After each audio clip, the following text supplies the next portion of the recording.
नमस्कार, आप देख रहे हैं उत्तर प्रदेश टाइम्स। मैं आपके साथ दीदी शर्मा। नोएडा देश की औद्योगिक राजधानी, जहां हर कोई बसना चाहता है, हर कोई अपना बिजनेस या उद्योग खड़ा करना चाहता है। इसके बसने की कहानी भी बड़ी दिलचस्प है। तो चलिए आज आपको नोएडा कैसे बना, क्या है इसके पीछे की कहानी, आइए जानते हैं।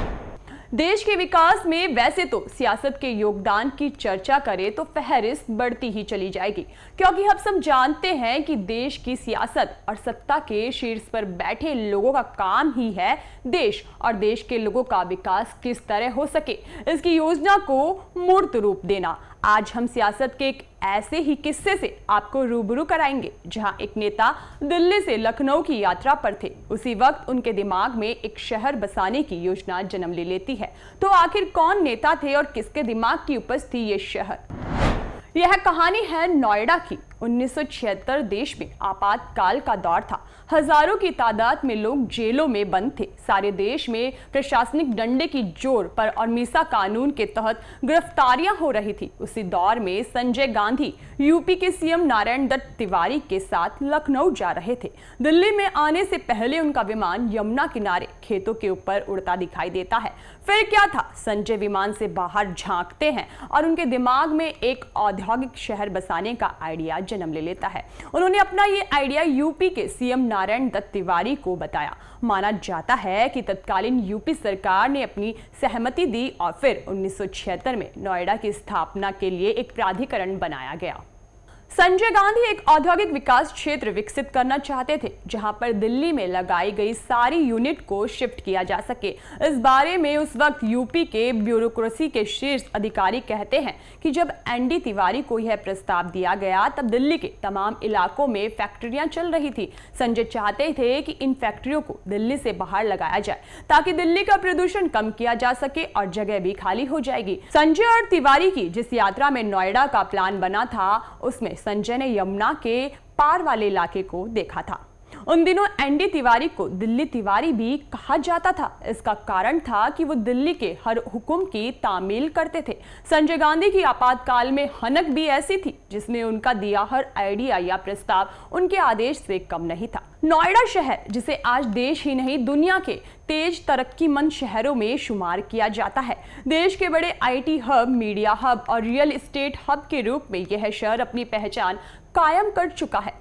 नोएडा की नींव आपातकाल में डाली गई, जिसके पीछे आपातकाल के सबसे सशक्त नेता और तत्कालीन प्रधानमंत्री इंदिरा गांधी के बेटे संजय गांधी थे। तो वहीं यूपी को सबसे ज्यादा राजस्व देने वाला नोएडा एनडी तिवारी की ही देन है। नोएडा बनाने के लिए उस वक्त सरकार की जल्दी कितनी थी, इसे इससे समझा जा सकता है कि उस वक्त इस शहर के गठन के लिए सरकार ने भूमि अधिग्रहण कानून को यहां पर लागू कर दिया था। शुरुआती तौर पर गाजियाबाद और बुलंदशहर के तमाम हिस्से अधिग्रहण किए जाने लगे। आज जिस हिस्से में नोएडा का सेक्टर 12 और 22 और लेवर चौक है, वहां के इलाके अधिग्रहण की सूची में सबसे पहले आए।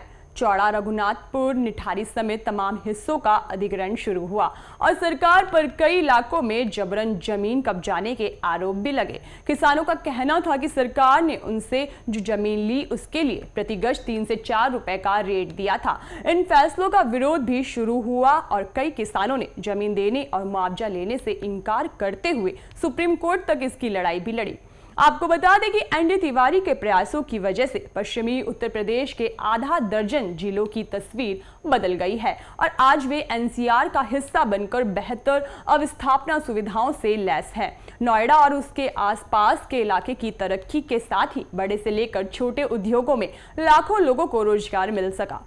नोएडा और उसके आसपास की जमीनें बेशकीमती बन गई और किसानों को भी इसका खासा फायदा हुआ। इसकी एक खास वजह यह भी है कि वे सोनिया गांधी और संजय गांधी के करीबी माने जाते थे। उनके प्रस्ताव पर केंद्र सरकार तत्काल मुहर लगा देती थी। उनका कद इतना बढ़ गया था कि उन्हें कालांतर में प्रधानमंत्री पद का उम्मीदवार माना जाने लगा। इस बीच उत्तराखंड का गठन हुआ और वे वहां भी मुख्यमंत्री बने। आपको बता दें कि नोएडा 48 साल का हो गया है। कुल मिलाकर संजय गांधी और नारायण दत्त तिवारी को नोएडा के साथ साथ हमेशा याद रखा जाएगा। वह याद हर किसी के लिए अलग अलग मायने और अनुभव रखती है, लेकिन शहर की नई पीढ़ी को शहर के इतिहास को जानना लाजमी है। देश विदेश की तमाम बड़ी खबरों से जुड़े रहने के लिए देखते रहिए उत्तर प्रदेश टाइम्स। धन्यवाद।